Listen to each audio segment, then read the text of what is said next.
Bueno, pues bienvenida, Cari, a esta sesión. Ya estamos en la recta final.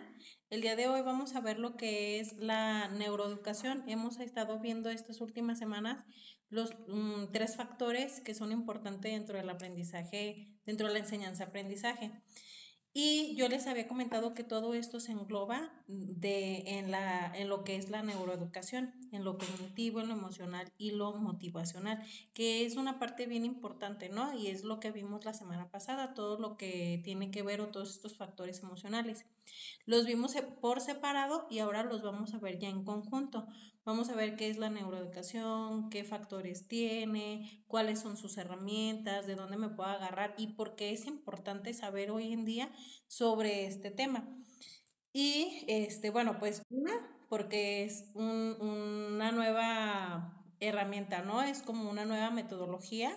No, y no tanto se engloba en una metodología, viene como sí a revolucionar de cierta manera todo lo que es la educación, a ser más conscientes de lo que estamos haciendo con nuestros alumnos, nosotros como maestros.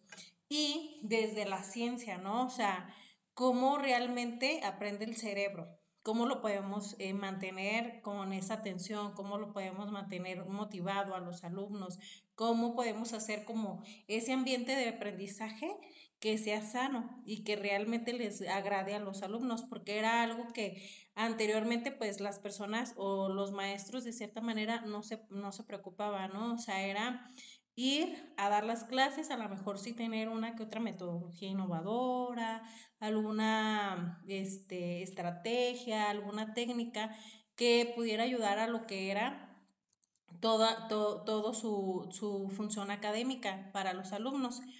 Pero aquí la neuroeducación es un parteaguas porque es crear un ambiente, es realmente manejar los contenidos, soltar un poquito al alumno, ser como más un guía, ponerle problemas, variar mucho los materiales con los que se va a trabajar y a esto caemos también a una planeación, lo que es la planeación DUA. Hoy en día o actualmente muchas escuelas estamos trabajando con la planeación DUA, que viene y se engloba y va muy de la mano con lo que es la neuroeducación. Saber manejar diferentes materiales para los alumnos, llegar a todos ellos, romper barreras de aprendizaje de tus alumnos, ayudarles a aprender de diferentes maneras. Y ahí va, y ahí entra lo que es la neuroeducación. Entonces ya más adelante, ustedes en otros semestres van a ver lo que es metodología de la clase y ahí van a ver un poquito más de lo que es la planeación DUA con la que se trabaja actualmente. La mayoría de las escuelas, no todas, pero es importante que ustedes vayan sabiendo qué es la planeación DUA, cómo se maneja, porque pues van a todo este camino educativo. Entonces, bueno, voy a poner la presentación y comenzamos con lo que es la neuroeducación.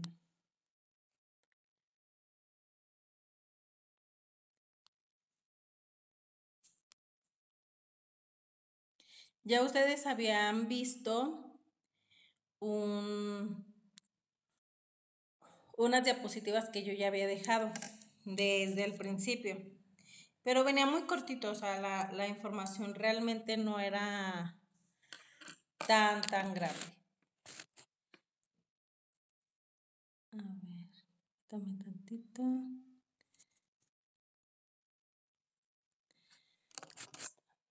a ver algo.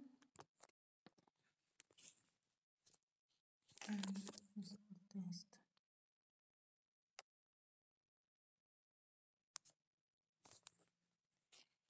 Para tener más amplia la pantalla. Ahí está. Bien.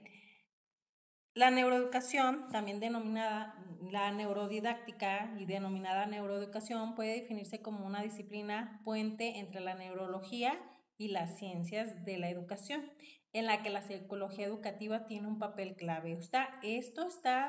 Todo lo que vamos a ver, pues realmente ha tenido mucho estudio y se basa mucho en lo que son las ciencias y toda ese manejo neurológico cognitivo que nosotros podemos llegar a tener. Entonces va muy de la mano, ya lo hemos ido viendo poco a poco, ¿no? Entonces, ciencias de la educación, pues son todas esas ciencias que se dedican a esta, ¿no? O sea, a la psicología, a la filosofía.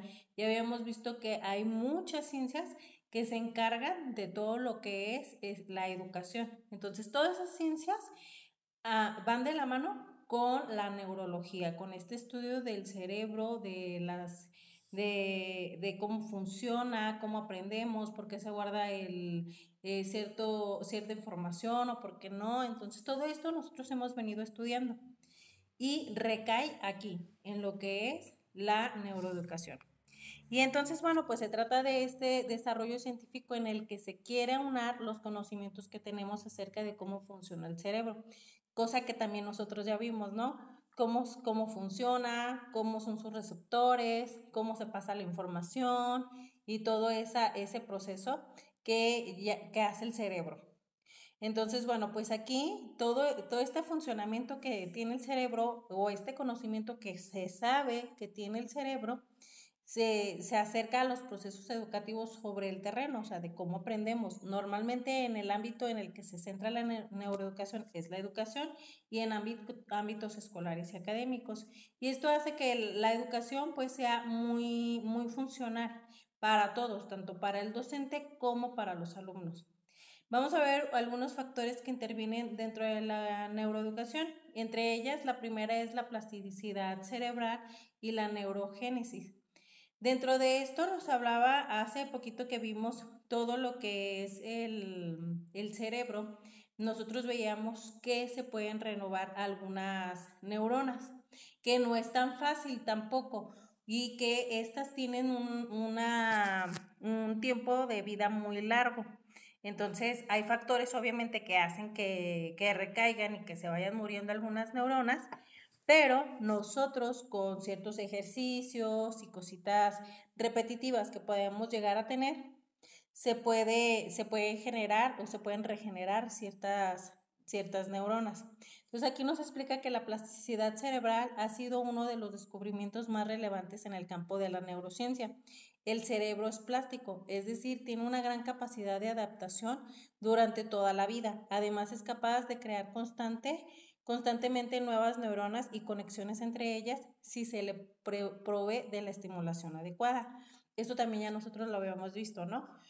Que las neuronas, pues ahí están, desde pequeños estamos aprendiendo muchísimo porque tenemos una gran cantidad de neuronas y estas pues tienen larga vida, ¿no? Las conexiones entre ellas pues es pasarse información, activar ciertas reacciones en nuestro organismo y bueno, si nosotros tenemos una buena alimentación, hacemos ciertos ejercicios mentales o llevamos una vida también como tranquila y saludable, esto va a hacer que nuestras neuronas pues se sigan renovando, ¿no? O crear nuevas neuronas, que no es cosa fácil. Y sobre la plasticidad, pues es la capacidad de adaptación, ¿no? Esta capacidad de aprender nuevas cosas. Hay personas que les cuesta muchísimo trabajo esta parte, ¿no? Aprender nuevas cosas, adaptarse a nuevos horarios, a nuevas escuelas, a nuevas metodologías y conocimientos. Y hoy en día pues se ha dado a conocer o se sabe ya con esta seguridad que el cerebro pues es como moldeable, ¿no? Lo puedo moldear a que hoy aprenda tal cosa, mañana otra y que se pueden aprender muchas cosas a la vez. Vamos con el siguiente factor, las neuronas espejo, que esto es muy importante. Son un grupo de células cerebrales que se activan tanto cuando realizamos una acción como cuando observamos a alguien realizarla. Y no solo ocurre con las acciones, sino también con las expresiones emocionales. Por ello, se cree que son la base de la empatía y de la adquisición del lenguaje. Los conocimientos sobre las neuronas de espejo son muy importantes para la neuroeducación y la neurodidáctica. Es este comportamiento que los alumnos van a imitar de nosotros. Si nosotros llegamos al salón de clases saludando, sonriendo, con una actitud positiva, motivados, pues, ¿qué va a pasar? Que nuestros alumnos, como quiera, van a copiar como esta actitud que nosotros lleguemos a tener. Si somos unos maestros que no están motivados, que van flojos, que no motivan a los alumnos, pues tal vez el grupo no va a ser igual, ¿no? O sea, yo siempre les comento, o sea, tú siempre le vas a impregnar algo de tu personalidad a tu grupo. Si tú eres un maestro ordenado, por ende tu grupo va, no a lo mejor no va a ser el grupo más ordenado, pero se les va a pegar algo, va a ser un grupo ordenadillo. Si tu grupo o si tú eres una persona amable, muchos de tus alumnos van a ser así, porque ellos aprenden de lo que están viendo también. Entonces, es importante cómo nos ven, cómo nos referimos a ellos, esta actitud positiva, porque de repente a lo mejor nosotros les decimos, no, es que chicos se tienen que motivar, tienen que tener esto, pero a ti te ven de otra manera, ¿no? No concuerda lo que tú les estás diciendo con lo que tú haces. Entonces es importante este punto que lo veamos. Y simplemente desde preescolar, por ejemplo, bueno, Andrea trabaja en preescolar y sabe, ¿no? De esto, o sea, que los niños todo el tiempo te están imitando, que están imitando a la maestra o juegan a la maestra, que se fijan perfectamente cómo eres y te van imitando. A mí me pasó cuando trabajaba en preescolar que había una niña, un día me encuentro a su mamá y algo me dice, jaja, y me reí.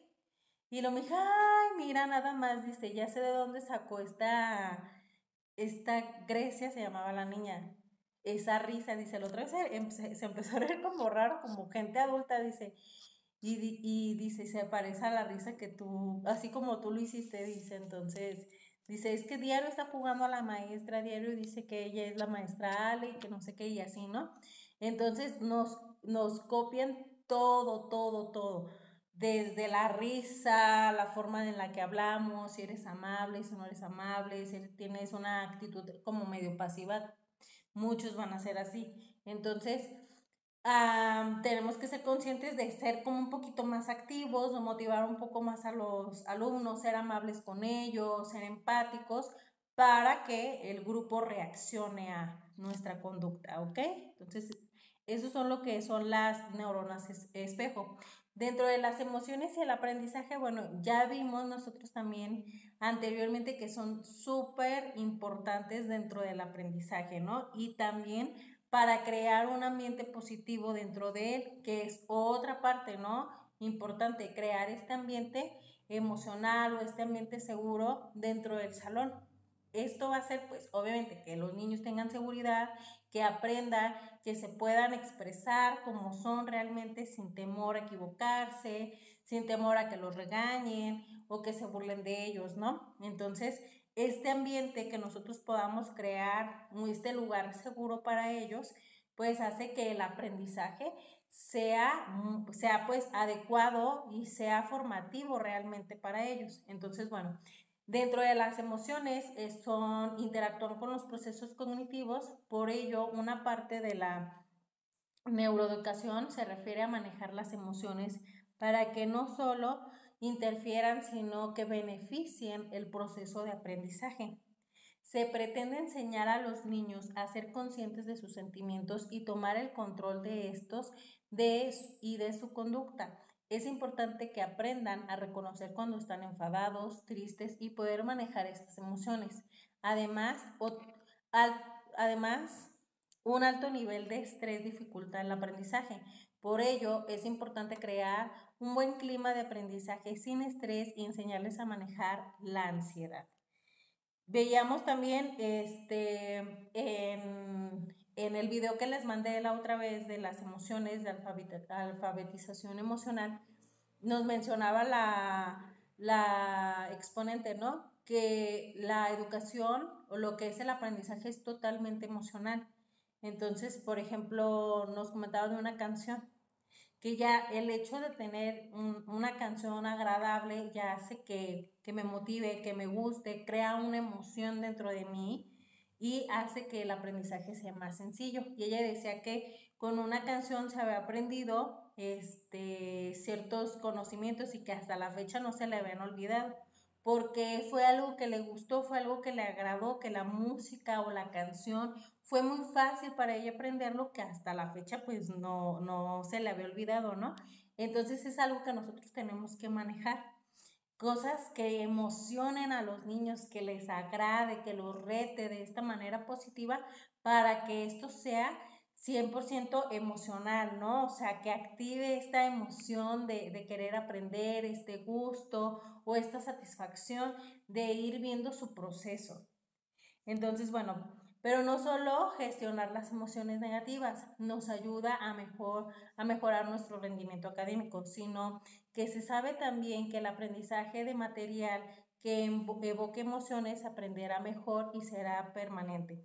Esto es lo que se llama aprendizaje significativo, ¿ok? Entonces, no nada más es gestionar las emociones, es mejorar este rendimiento académico, ¿no? Ver este proceso donde yo estoy viendo mi evolución, donde estoy viendo qué objetivos estoy alcanzando. Es bien importante, ya lo hemos platicado, ¿no? Que siempre hay que exponerles tanto a los papás como a los alumnos qué vamos a lograr, qué vamos a lograr en ese grado académico, por qué es importante, motivarlos desde ahí, ¿no? De que decirles, oigan, estamos parados en este punto y ahorita a lo mejor sabemos todo esto, pero vamos poco a poco vamos a ir aprendiendo esto, luego esto, y vamos a llegar a este punto donde vamos a saber todo, vamos a saber todas las figuras geométricas, todos los colores, quieren aprender, va a ser muy divertido y así ir motivando a los chicos para que vean su aprendizaje y poco a poco durante el proceso que ellos vayan viendo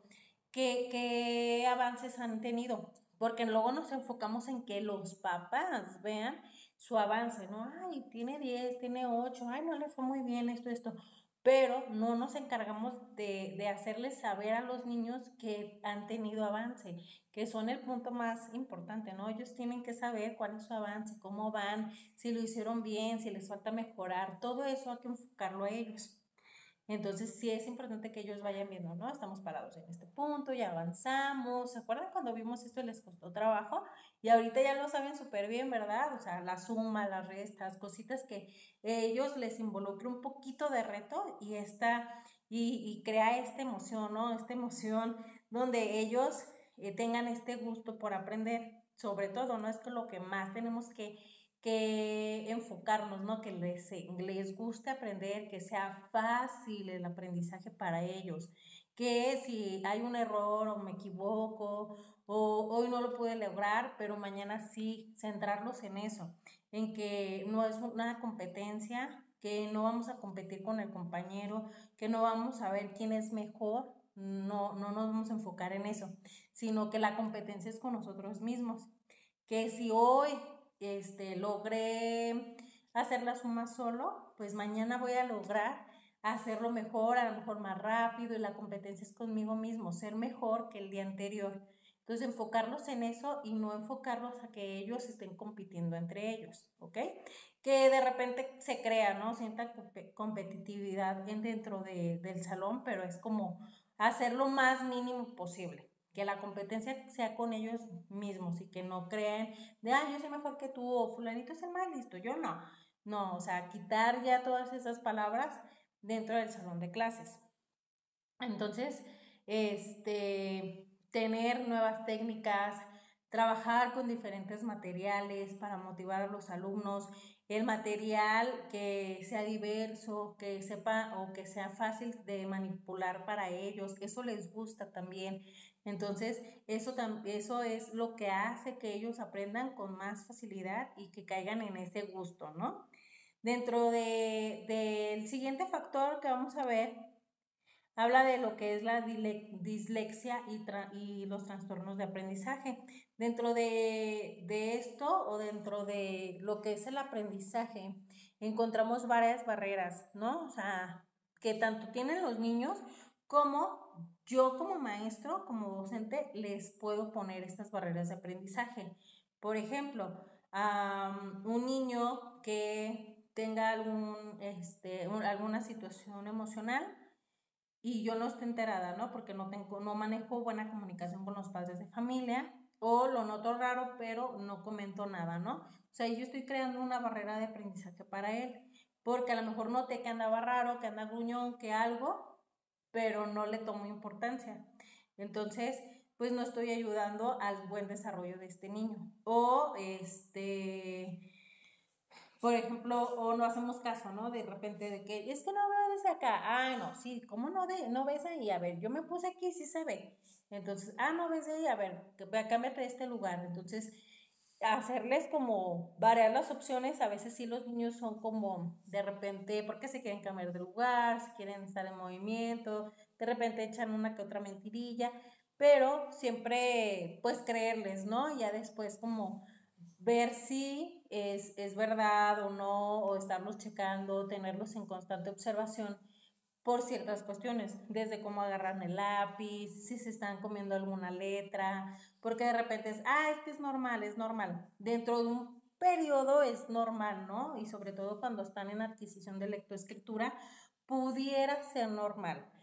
Pero cuando ya está en un proceso como avanzado de lectoescritura, ya no, ¿ok? Entonces hay que delimitar hasta dónde sí es normal que me volteen letras, que se coman letras, porque aquí sus receptores no están captando cierta información y ahí caemos en lo que es la dislexia. Y a veces no nos damos cuenta. Entonces, estas personitas van a cometer muchos errores dentro de sus trabajos, o en sumas, en alguna resta, porque su cerebro lo está engañando, ¿ok? Entonces, tenemos que estar en constante observación con nuestros alumnos, que desde el punto de cómo está agarrando el lápiz, corregirles el agarre del lápiz, cómo tienen que trabajar. Siempre las manitas tienen que estar las dos en el escritorio, una tomando el lápiz y la otra de apoyo en el cuaderno. Ahorita prendo la cámara y les digo cómo, para que su cerebro, o en ese momento que él está trabajando, también su cerebro se active 100% y esté trabajando con los dos hemisferios. Es importante ver hasta la posición en la que están sentados y cómo están escribiendo los chicos, ¿ok? Entonces, bueno, dentro de todo esto de la neuroeducación hay que nosotros también estar preparados. No vamos a ser expertos, pero lo veíamos desde el principio del cuatrimestre, ¿no? O sea, vamos a ser las primeras personitas que podemos detectar algún trastorno, algún factor o alguna barrera de aprendizaje que tengan nuestros alumnos.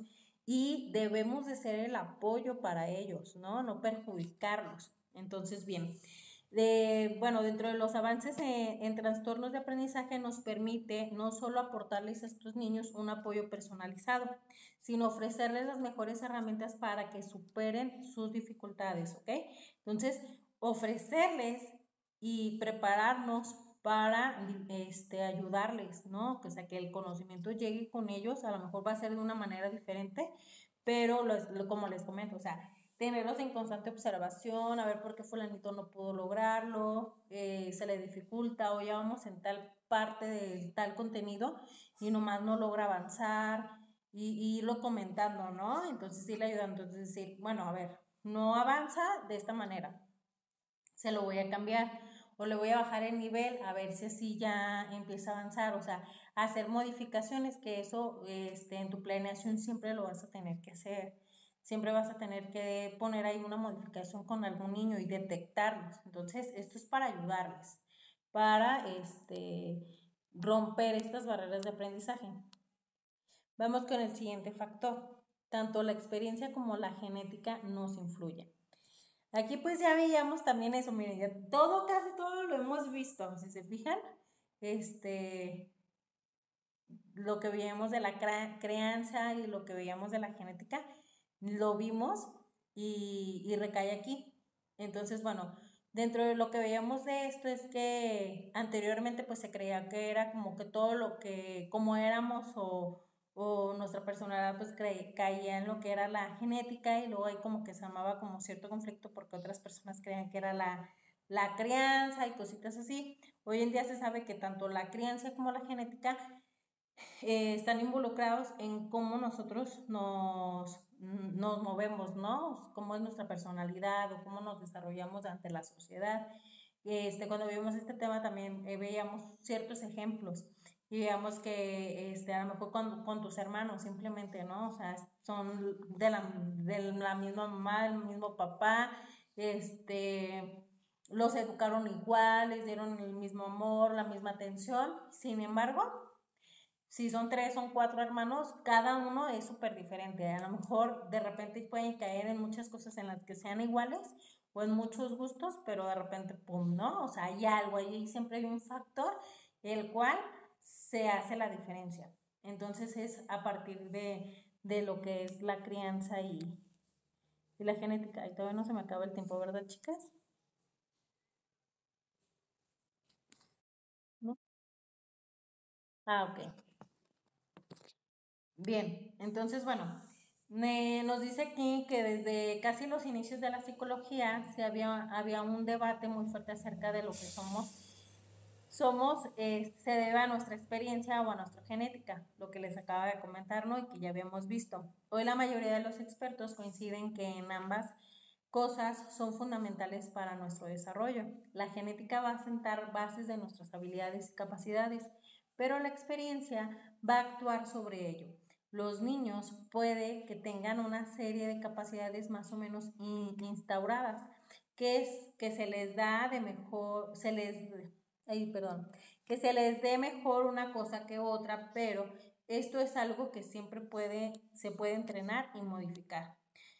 Lo veíamos con la plasticidad cerebral, ¿no? Siempre hay cosas nuevas y cosas que puedo seguir mejorando a través también de la repetición.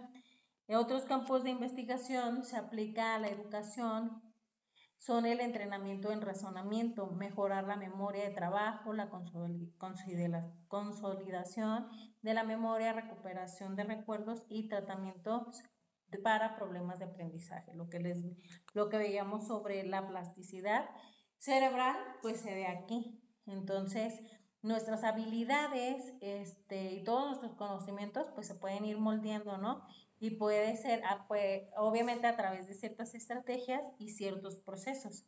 Entonces, vemos que la experiencia, la repetición hacen que nosotros podamos mejorar ciertos aspectos hasta de nuestra personalidad, ¿no? De nuestras habilidades, de los conocimientos, de nuestra gestión emocional. Todo esto se puede ir moldeando, siempre y cuando pues teniendo las herramientas adecuadas. Vamos a ver, pues entonces, cómo se aplica la neuroeducación o esta neurodidáctica en el contexto educativo. O sea, ya vimos ciertos factores que influyen, entonces ahora, ¿cómo lo vamos a aplicar? ¿Cómo es que voy a aplicar la neuroeducación dentro de mi sistema educativo o dentro de mi salón de clases? Le comentaba al principio a esta Cari que hoy en día hay una planeación que se está manejando. A lo mejor ya tú la has escuchado, Andrea, la planeación DUA. Esta planeación DUA va muy de la mano con lo que es la neuroeducación, con el manejo de emociones, con la motivación, con varios procesos cognitivos a partir de diferentes materiales y sobre todo en lo que se enfoca la planeación DUA es que el aprendizaje, porque se llama diseño de aprendizaje universal, o sea que el aprendizaje que vamos a planear o que vamos a plasmar en nuestro formato llegue para todos nuestros alumnos. En este caso, nosotros como docentes vamos a romper estas barreras de aprendizaje, ¿ok? Porque nos vamos a poner este propósito, este objetivo de que nuestro conocimiento, el contenido que quiero generar con mis alumnos, les llegue a todos. Entonces yo voy a manejar diferentes metodologías, voy a manejar diferentes técnicas de aprendizaje, diferentes materiales para que todos mis alumnos les llegue este conocimiento, ¿ok? Voy a manejar instrumentos de evaluación que también sean adecuados para estos estilos de aprendizaje que tienen mis alumnos, ya sean visuales, auditivos, kinestésicos. Entonces, voy a darme a la tarea de exponer o hacer actividades, diseñarlas para todo el tipo de ahora sí, de público que tengo, ¿no? Y no nada más quedarme ahí. Por ejemplo, a lo mejor si tengo un grupo donde nada más son auditivos y visuales, pues tratar de desarrollar ciertas habilidades o ciertos estilos kinestésicos, ¿no?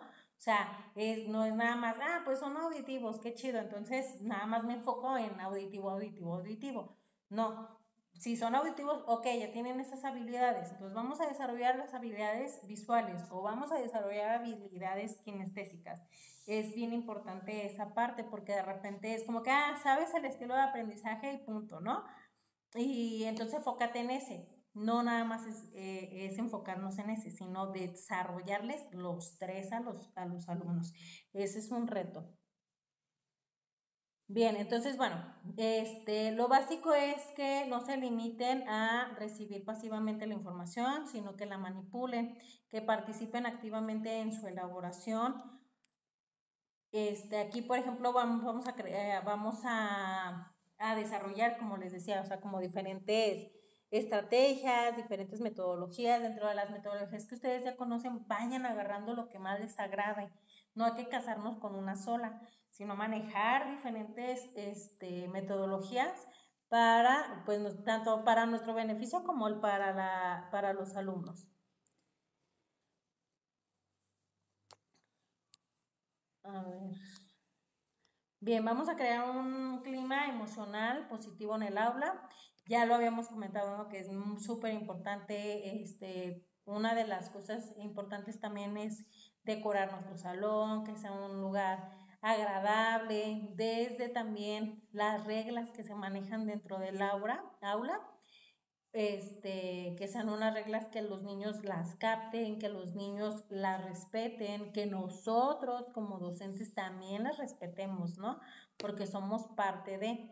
Entonces, yo ya les había compartido, ¿no? Creo que, por ejemplo, en la escuelita donde yo trabajo, no le ponemos reglamento, les decimos contrato social. Y vamos manejando a los niños para que ellos mismos nos vayan dando esas reglas, ¿no? De, oigan, ¿qué pasaría si fulanito levanta la mano y luego fulanito y no respetamos los turnos y todos empiezan a hablar al mismo tiempo? Entonces ellos van cayendo en lo que va a suceder hipotéticamente y entonces, ¿qué podemos hacer? No, pues levantar la mano y sí respetar los turnos. Y entonces, desde generar el reglamento y las palabras que pongamos ahí, porque normalmente o anteriormente era no gritar, no pelear, no, no, no, no, no, no, no. Entonces aquí quitar el no es respetar a mis compañeros, respetar a mis maestras, ser amable, varias frases donde no pongamos el no, ¿ok?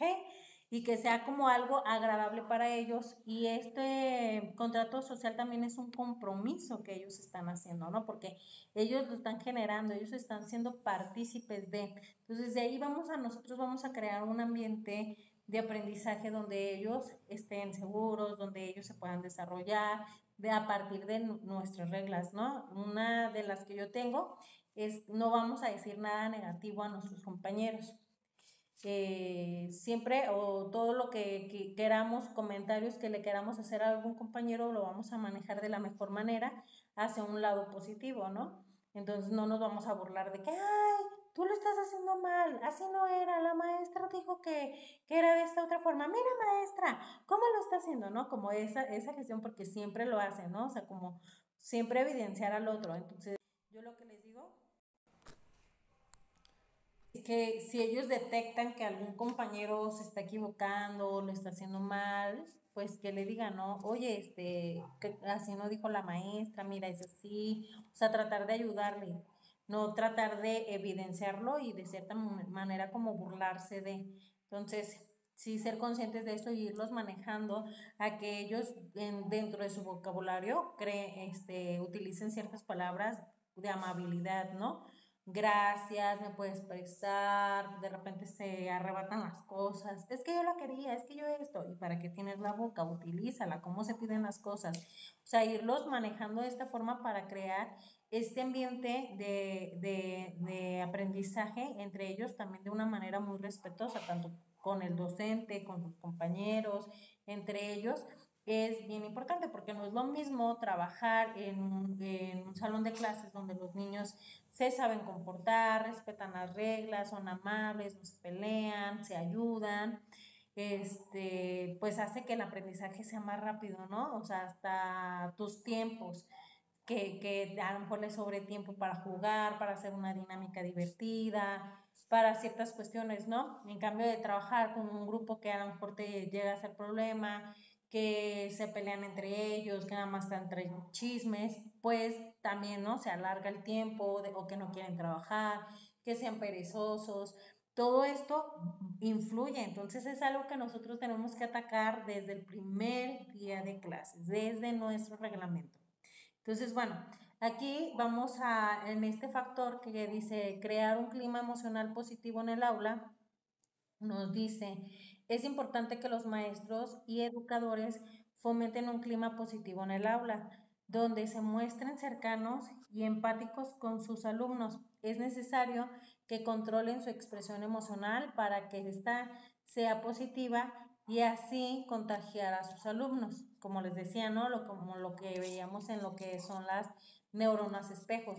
Desde nuestra actitud, desde el momento en cómo entramos al salón de clases, va a ser de gran impacto para los alumnos y sumamente importante, ¿ok?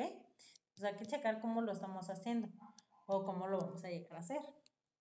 Hay que evitar el estrés excesivo en el aula. Un pequeño nivel de estrés es necesario para mantener a los alumnos motivados y activos.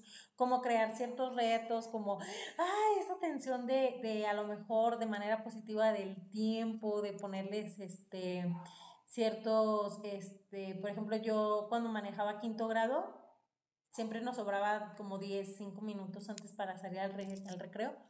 Y entonces cuando me sobraba tiempo así, les decía, les daba un papelito a todos y rápido anotaban una multiplicación, una división o algo.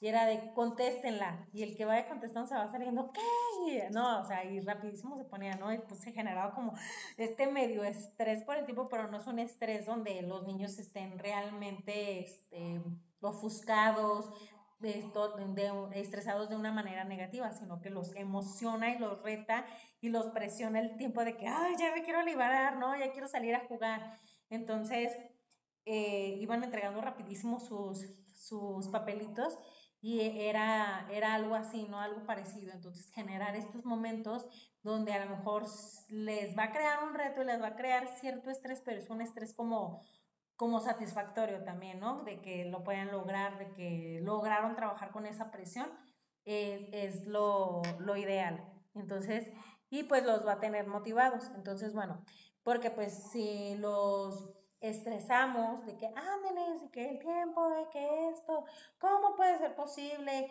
Y mañana quiero tanta tarea y entonces se empiezan a estresar porque también hoy en día los chicos ya no es como antes, ¿no? De que salíamos de la escuela y íbamos a comer y ya teníamos todo como la tarde libre y haces tu tarea y así. No, hoy en día o actualmente los chicos después de su horario escolar tienen otras clases, ¿no?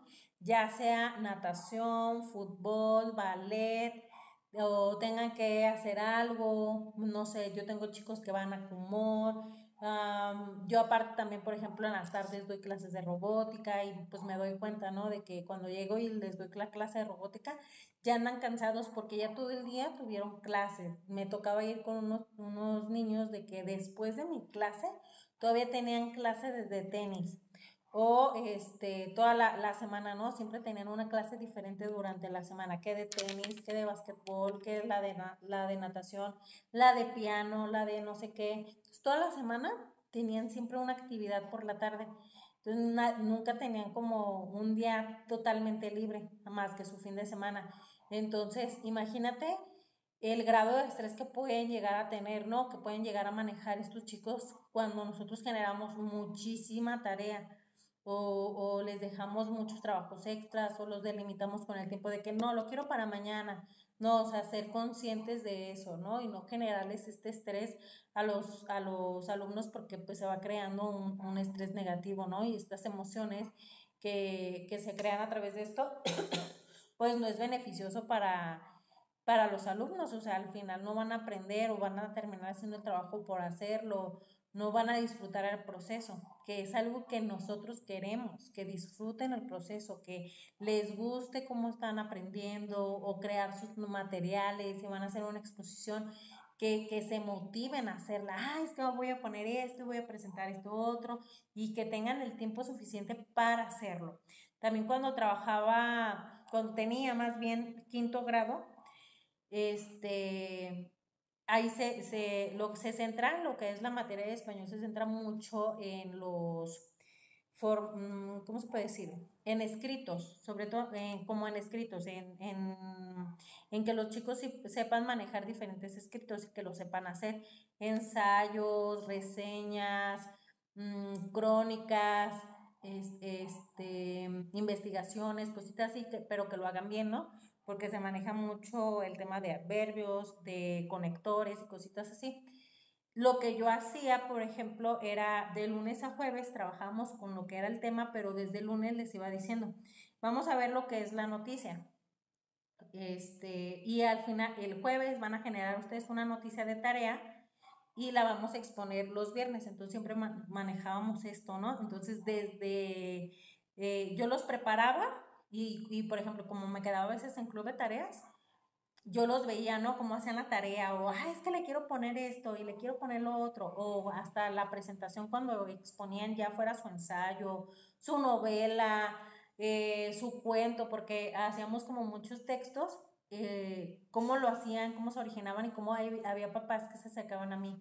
No es que hizo, por ejemplo, una vez un niño que era súper mega vago, lo habían sacado de la escuela, luego lo regresaron, no podían con él, conmigo se fue como calmando, también tiene que ver mucho la madurez, pero se calmó conmigo y un día hizo un trabajo súper bueno de la independencia de México y lo expuso y fue algo que le agradó porque desde que vimos la clase, como que le agradó la información, le gustó y de esa información basó para hacer su escrito, no me acuerdo si era un ensayo que era.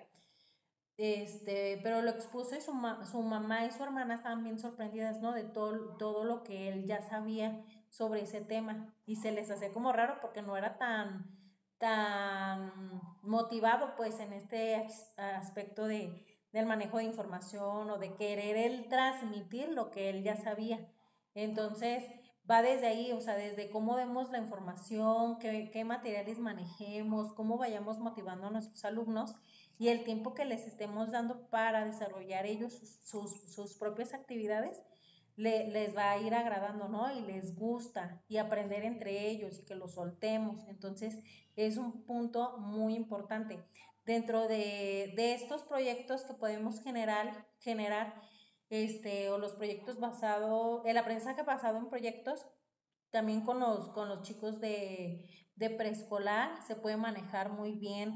En la escuela donde yo trabajo, pues hay preescolar, no estamos en el mismo plantel, los planteles están como separados, pero en preescolar se maneja mucho lo que son los proyectos y los niños de verdad aprenden muchísimo y son más independientes, dentro de su conocimiento son muy independientes de su personalidad también. Entonces también hay que, más adelante a lo mejor lo van a ver en lo que son las metodologías de la educación o enseñanza cognitiva 2, a lo mejor lo ven ya lo que ven más metodologías y ahí van a ver lo que es más a fondo, a lo mejor lo que es el aprendizaje basado en proyectos, pero apúntenlo, chicas, investiguenlo, nútranse de eso, a lo mejor si ya lo saben, empiecen a manejar, si tienen la oportunidad, empiecen a manejar poco a poco, porque es una herramienta súper importante y que hoy en día se maneja muchísimo, ¿ok?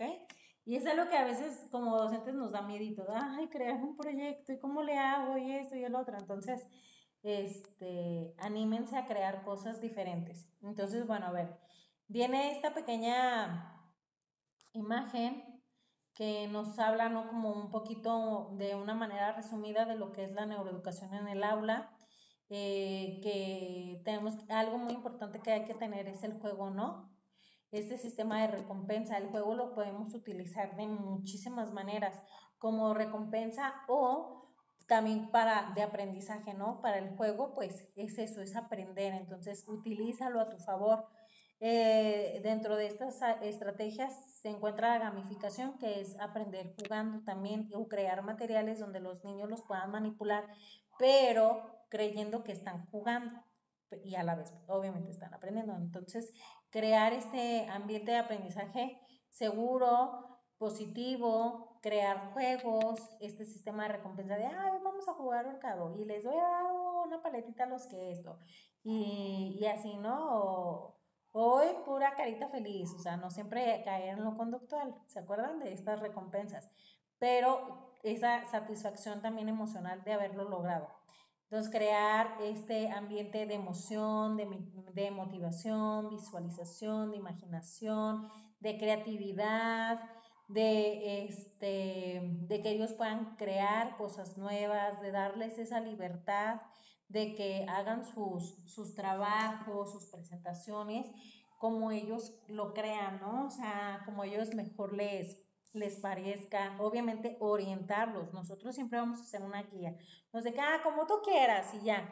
No, siempre ponerles el ejemplo, fijarnos nosotros cómo estamos y qué actitud tenemos ante el grupo, manejar diferentes situaciones porque siempre se van a presentarnos situaciones difíciles en el salón y cómo los vamos a manejar, si vamos a estar hostiles ante ellos, si el día de hoy mis emociones no están al 100% y no quiero que ni me hablen ni que me toquen, ¿cómo voy a yo gestionar esto, no? O sea, con mis alumnos. Entonces, crear también mucho movimiento. Sobre todo los chiquititos, por ejemplo, los de preescolar, todo el tiempo ellos están moviendo, todo el tiempo, todo el tiempo. Entonces, ¿cómo los voy a tratar de mantener como con atención, dejarlos que se muevan un poquito, o mantenerlos en movimiento y centrar su atención en cada actividad que se haga?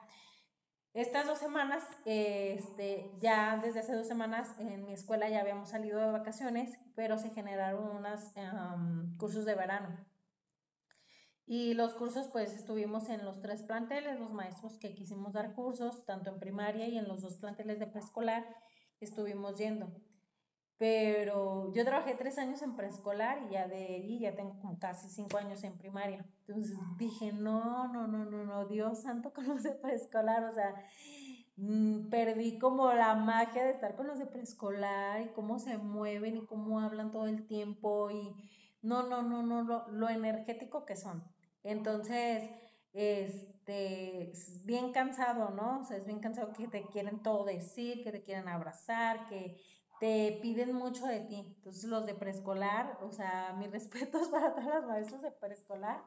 Yo fui, me encantaba estar en preescolar y como que, no sé, o sea, lo manejaba muy bien, pero creo que me adapté mucho a lo que es primaria porque los niños son como más individuales, ya no, son pocos los que son cariñosos, a lo mejor sí te abrazan, pero pues de una forma muy tranquila, no tan alocada como los de preescolar. Entonces, pues nosotros estar como muy conscientes de nuestras emociones sobre todo, ¿no? Entonces, no hacer sentir a nuestros niños mal, mantenernos nosotros también motivados para generar esta motivación con ellos.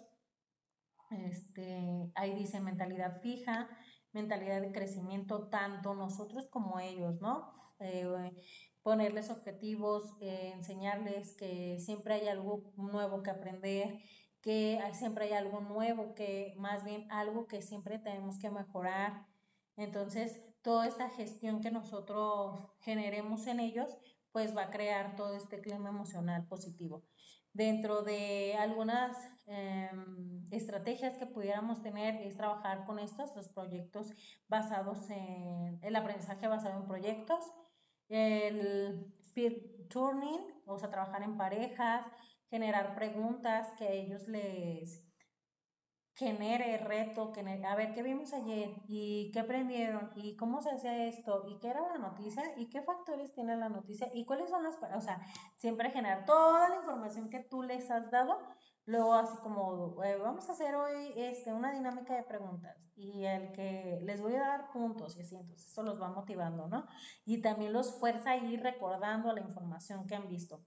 El feedback es hacerles como retroalimentación personalizada, no generalizada. Entonces, sí tomar algunos minutitos con los alumnos o, por ejemplo, cuando van y te califican, decirles, estás mejorando muy bien. Oye, aquí coloreaste muy bonito, pero la siguiente trata de no salirte tanto de la raya. Vamos a mejorar esto, ¿te parece?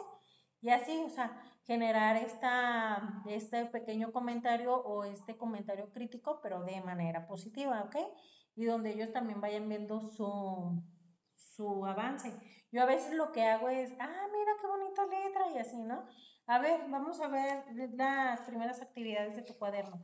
Mira, cómo han cambiado. ¿Te fijas? Y así, y ellos, sí es cierto. A ver, maestra, esta letra tenía, no, sí, ya ves, síguela mejora y se emocionan y les gusta. Entonces, hacerles comentarios positivos sobre su trabajo, sobre sus avances,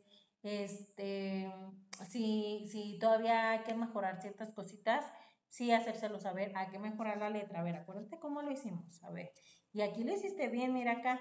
Y entonces, de una forma donde ellos tampoco se sientan ni humillados, ni avergonzados, ni nada, ¿no? Simplemente de que, sí, voy a mejorar, que crean ese compromiso. Entonces, tenemos que generar este sistema de confianza con los chicos. Bien, potencia el aprendizaje emocional. Sabemos que es importante y que lo tenemos que llevar en el aula. Una parte importante antes de meternos a gestionar las emociones de mis alumnos es gestionar mis propias emociones. Ya lo hemos visto, ¿no? En algunas clases.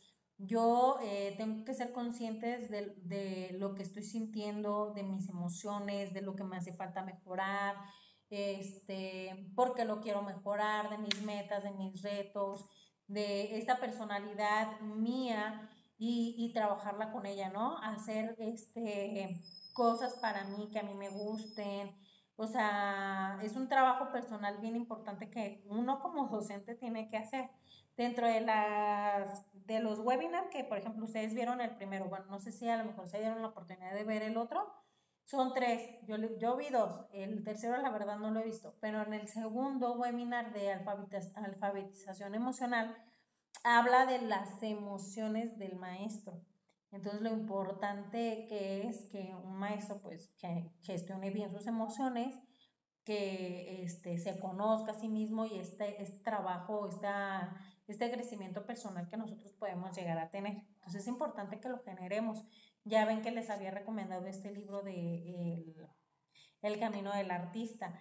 Si ya lo empezaron a leer o lo están leyendo y así, pues qué padre, las felicito porque es muy buena herramienta para que nosotros podamos gestionar nuestras emociones y así poder ser capaces de gestionar o ayudar a gestionar las emociones a nuestros alumnos. Porque si yo estoy enojadísima y ahorita me toca dar socioemocional, por ejemplo, y el bendito tema viene de que la paciencia y eso, yo estoy como, porque no se apuraron, porque se estuvieron peleando, porque no se pudo hacer algo, ándale, si guarden y esto y el otro, y a ver, saquen el de socioemocional, porque llega a suceder, ¿no? A ver, dice aquí que la paciencia, bla, bla, bla, y tú toda impaciente, toda estresada y así, entonces hay que generar y gestionar primero nuestras emociones. Hace poquito me acuerdo que andaban muy inquietos mis alumnos y de verdad la palabra se estuvo así, todo ese punto de decir, uy, se me tienen harta, porque andaban súper enfadosos, como muy activos, demasiado. Entonces me acuerdo que me faltaba trabajar con una materia, no me acuerdo cuál, pero ya también se acercaba como la hora de la salida. Y dije, ay, no, ya, dije, si seguimos trabajando así va a ser peor porque nada más los voy a apurar por el tiempo, ¿no? Y como andan de que no se pueden controlar, dije, no. Entonces, nosotros estamos trabajando con una estrategia que se llama Operación Tortuga. Entonces, cuando nosotros les decimos, posición de tortuga, ellos ponen sus brazos sobre la mesa y meten su cabecita como si fueran unas tortuguitas y empezamos a hacer unas respiraciones. Entonces, cuando pensé en eso, o sea, que me llegó a mi cabeza de que, uy, estoy harta, en ese momento dije, no, ya, no voy a hacer la otra actividad. Y les dije, posición de tortuga. Y así, inmediatamente todos se pusieron así y ya les dije, vamos a respirar. Y es algo que ya lo tienen porque lo hemos trabajado mucho, mucho, mucho. Lo trabajamos muchísimo en el ciclo escolar. Entonces ya ellos ya saben, ¿no? Perfectamente cómo es la posición de tortuga, cómo deben de hacer sus respiraciones, lo saben súper bien. Entonces empecé a decirles respiren y se fueron calmando y se fueron poniendo como quietecitos y empezaron a hacer caso a todas las indicaciones y ya yo les empecé a decir, ¿no? De que presten su atención en sus pies, sientan sus piecitos, sientan sus deditos de sus pies y así. Y inhalo y detengo mi respiración, exhalo y así, ¿no? Entonces empecé a hacer eso, se fueron calmando, se nos fue el tiempo y ya. No acabamos y ya mañana lo hacemos. Y al día siguiente, pues ya lo trabajamos súper bien. Entonces, gestionar nuestras emociones es importante, no dejarnos llevarnos de que hoy estoy harta y hoy corran y saquen el libro y esto y el otro y no dejarme llevar tanto por ello, ¿no? Entonces, aquí nos dice la emoción está muy ligada a la memoria, ya lo habíamos visto, claro que sí, ¿no? Hay ciertas emociones que nos llegan, ¿no? O sea, por ejemplo, al escuchar una canción como que hay cierto sentimiento por alguna situación que llegamos a vivir, olores, muchas cosas. Entonces, hay que potenciar esto a cosas positivas. Aprendemos mucho mejor cuando la información nos evoca emociones. Por ello, una buena estrategia de neuroeducación es crear conexiones emocionales dentro del contexto del temario a enseñar. Estas conexiones se pueden realizar con actividades específicas que conecten emocionalmente a los alumnos con el contenido. Por ejemplo, se podría fusionar las artes visuales e interpretativas de forma que activen las respuestas emocionales potenciando el aprendizaje. Lo que nos comentaba la exponente, ¿no? Del video. Por ejemplo, generar este gusto o generar por ejemplo, ya el escuchar una música o el escuchar una tonalidad de alguna canción, eso ya genera un cierto gusto y eso ya empieza a motivar y empieza a crear cierta emoción. Entonces, crear cosas que motiven y emocionen a mis alumnos va a crear que estos, pues su memoria o la información se guarde realmente y lleguemos a este aprendizaje significativo. ¿Todavía tengo tiempo? Sí. Ok, ya casi terminamos. Enseñar con diferentes estilos y desde diversas vías, lo que les comentaba, ¿no? Utilizar metodologías diferentes, estrategias, técnicas, materiales, que los niños sepan manipular diferentes materiales, no quedarme nada más en el libro, en el cuaderno, en una actividad de manualidad, o sea, generar demasiadas actividades y de diferentes formas para llegar a todos nuestros alumnos, romper barreras de aprendizaje, gestionar esta motivación, estas emociones dentro de ellos. Entonces aquí, por ejemplo, nos dice, podemos potenciar el aprendizaje de cada alumno utilizando diferentes estilos de enseñanza, variando las actividades y los materiales. No todos los alumnos aprenden bien de la misma manera. Unos son más visuales, otros más corporales, etcétera. Utilizando imágenes, videos, actividades experienciales, interactivas, musicales, estamos utilizando la neuroeducación para estimular todos los sentidos.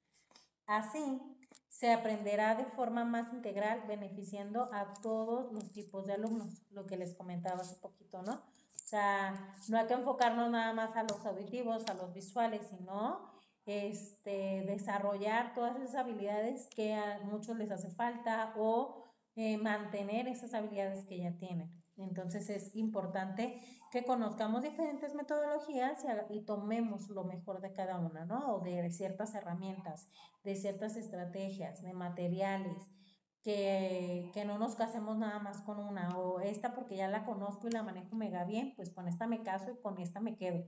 Entonces no es así.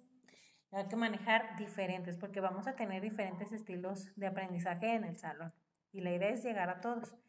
El siguiente es mantener un entorno físico óptimo. Entonces, pues vemos, ¿no? Otra vez como este ambiente donde vamos a generar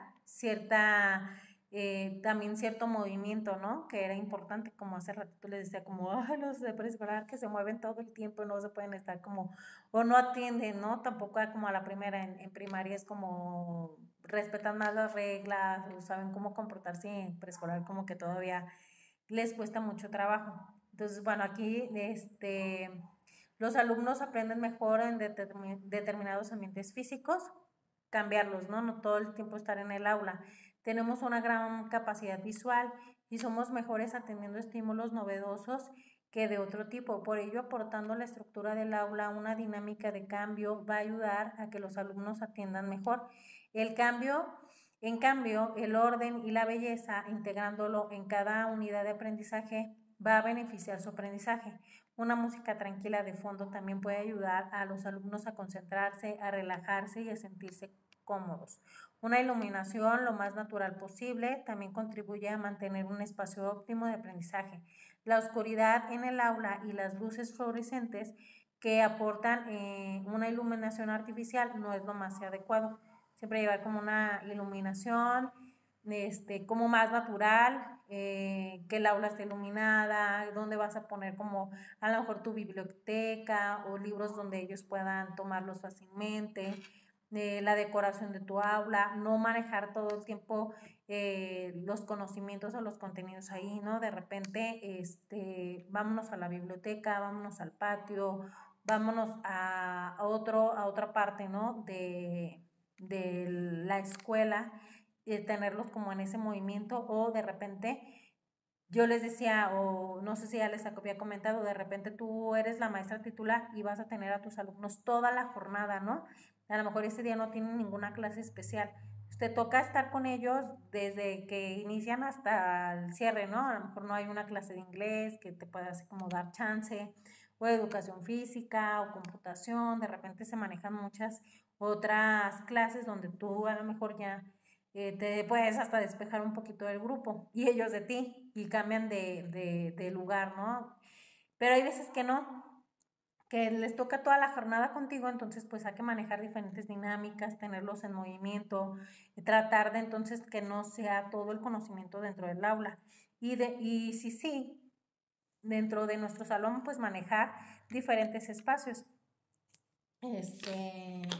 Yo tenía un salón anteriormente muy grande y entonces dentro del salón estaban como todas las banquitas de los alumnos y al final había una mesa chiquita, porque me acuerdo que fue cuando tenía primero, y había una mesita chiquitita y ahí cerca de la mesa yo les ponía como material y juguetitos y eso. Entonces cuando ellos terminaban, sabían que se podían ir a esa mesita y poder estar jugando mientras esperaban que sus compañeros terminara. Entonces era algo que les gustaba, o de repente ahí yo, vámonos a la mesita y aquí vamos a trabajar y vamos a hacer esto, entonces estarlos moviendo.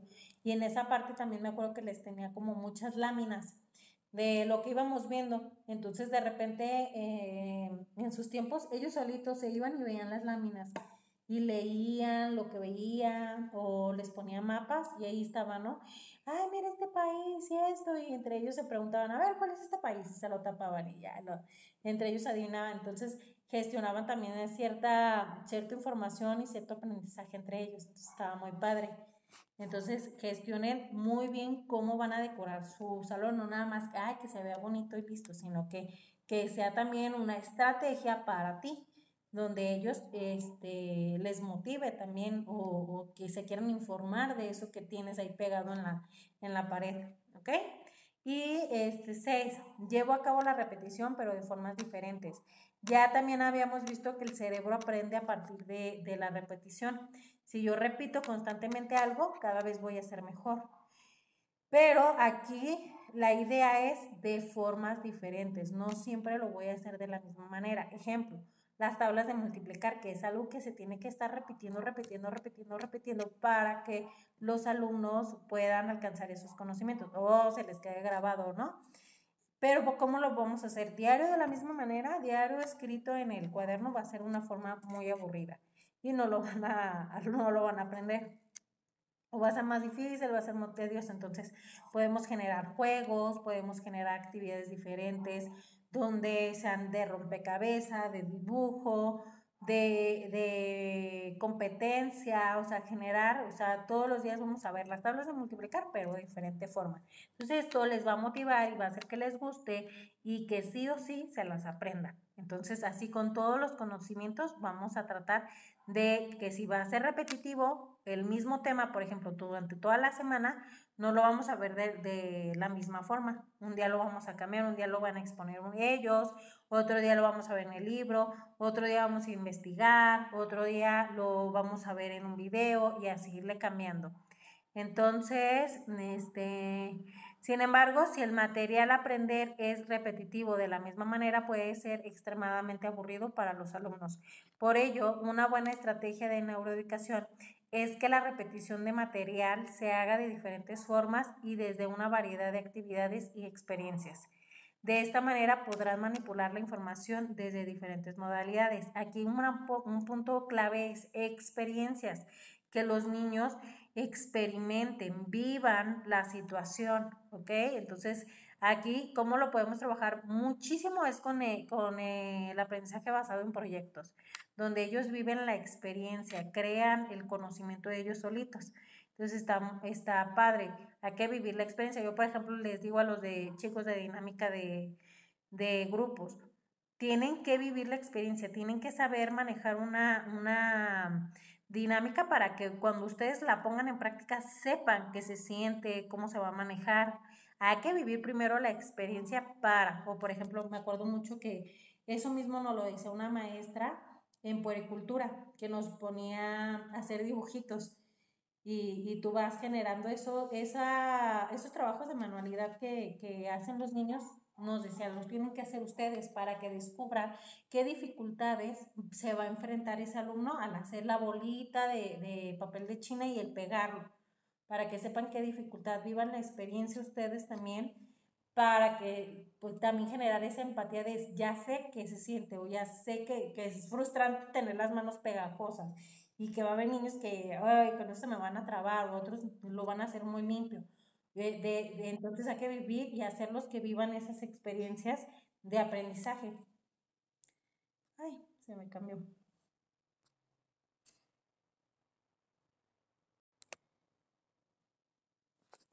Ya casi terminamos.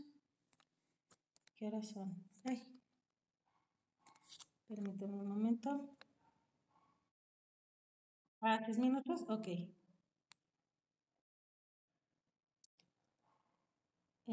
Ya casi, ok.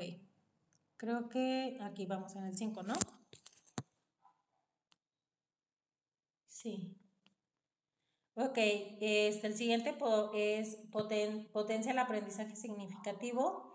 Entonces, que los niños sepan que están aprendiendo, ¿no? Y sobre todo partir siempre para un aprendizaje significativo, partir de lo que ellos ya saben y desde su experiencia, ¿ok? Entonces, aquí es fundamental para un aprendizaje a largo plazo y para mantener la motivación en la escuela, que los niños comprendan la utilidad de aquello que están aprendiendo, o sea, para qué lo voy a aprender y en qué me va a beneficiar. Este aprendizaje significativo se trata de aplicar los conocimientos al mundo real, el para qué me sirve esto, ¿ok? Entonces, trasladar ese conocimiento al mundo real. Eso les va a motivar más y aparte pues va a ser un aprendizaje que se les va a quedar para toda la vida, que eso es el aprendizaje significativo, un aprendizaje que les quede para toda la vida. Una buena estrategia de neuroeducación en el aula es el uso de actividades en el mundo real, como investigar, diseñar experimentos, crear metáforas, analogías, examinar patrones de causa y efecto, analizar la perspectiva, realizar actividades artísticas que estimulen el pensamiento creativo.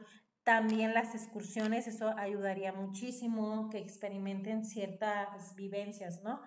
Yo me acuerdo que hace poquito que vimos lo de pueblos indígenas con los chicos, nos tocó, de pura casualidad, tocó también que fuéramos a Huachimotones y ahí los guías nos iban hablando, ¿no? De estos pueblos indígenas que vivían ahí o estas personas de la forma que vivían y todo eso. Entonces se apegó muchísimo al tema que nosotros estábamos viendo porque vimos videos, información y todo eso. Entonces esto complementó de una manera tan padre el conocimiento de los chicos, que va a ser un aprendizaje que nunca se les va a olvidar, que ellos fácilmente te van a decir, Los pueblos indígenas viven así, en la antigüedad se vivían en chozas, bla, bla, bla, todo, porque lo experimentaron, lo vivieron, estuvieron ahí, lo tocaron.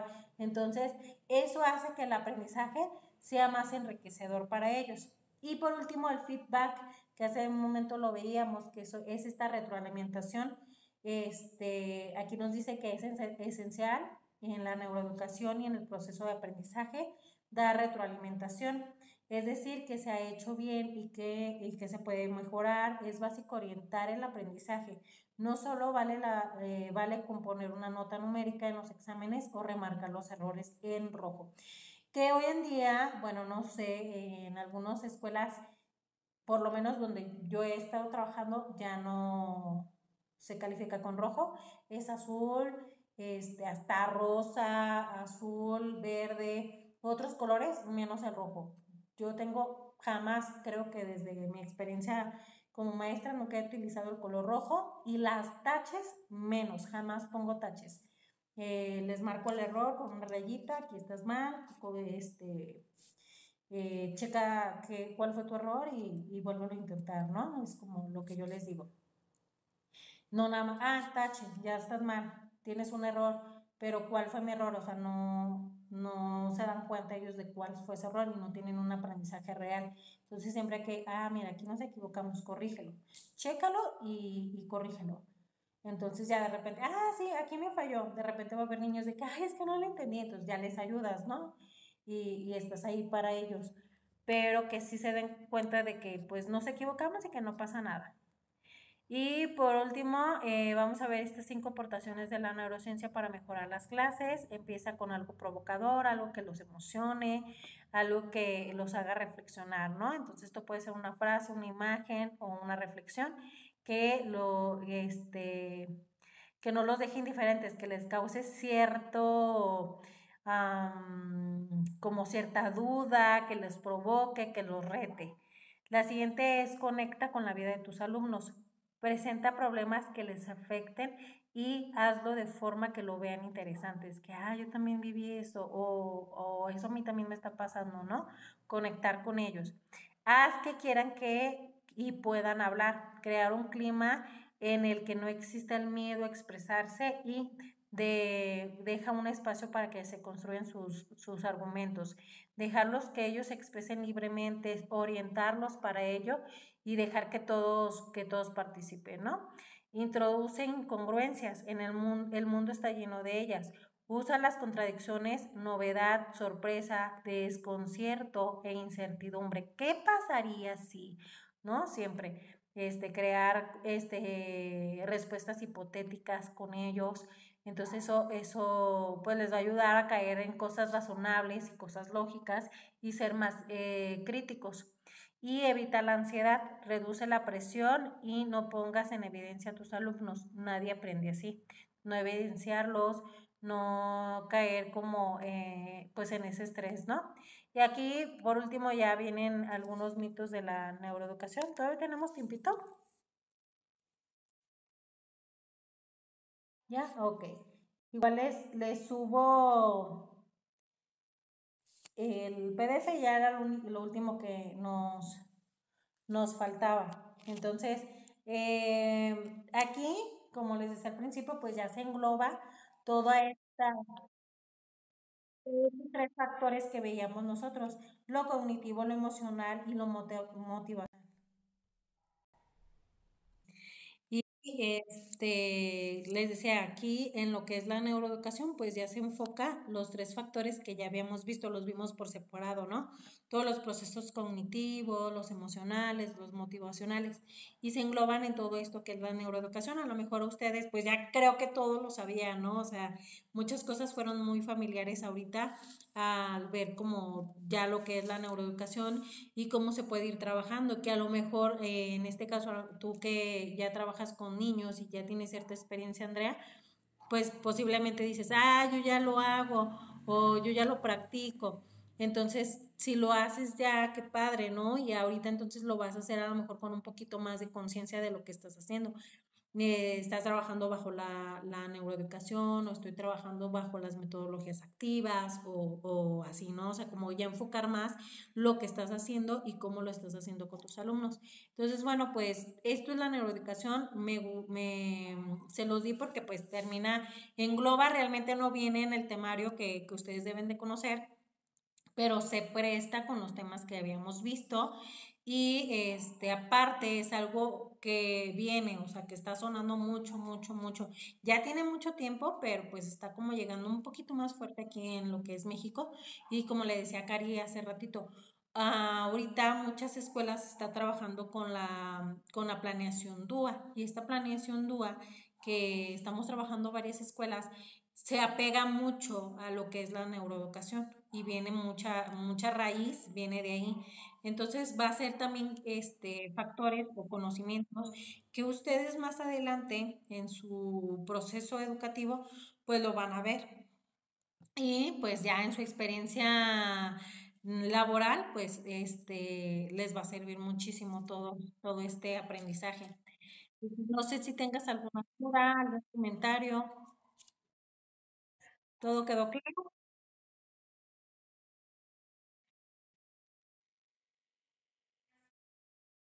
Ujú.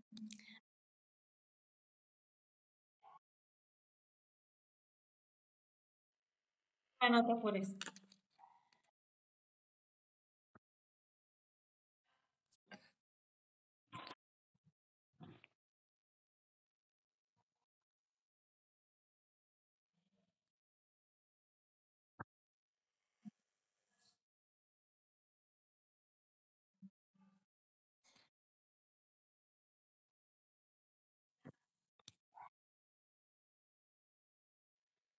Ujú.